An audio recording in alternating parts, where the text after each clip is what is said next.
स्वामी सेवेकऱ्यांचे 3-4 प्रकार आहेत. पहिला प्रकार असा आहे की ज्यांना काही दुःख येतं, दुःखापुरतं स्वामींचं नाव घेणं हा एक वर्ग आहे.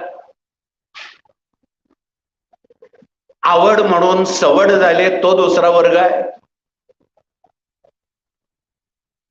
फॅशन म्हणून किंवा प्रतिष्ठा म्हणून लोकांदेखत सेवा करणं हा तिसरा वर्ग आहे. परंतु आपली सुखदुःख बाजूला ठेवून स्वामी कार्याचा जो झेंडा घेऊन ग्राम अभियानात काम करतो तो स्वामींना जास्त घुसणारा आहे.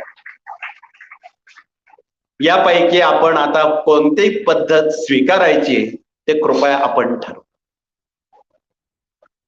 म्हणून ते आपण ठरवणार आहात आणि उद्या स्वामी आपणाला विचारणार आहेत, बाबा महिन्याभरात तो किती सेवेकरी जोडले घडवले. आपल्याला चित्रगुप्ताच्या वहीतून उत्तर देता आलं पाहिजे.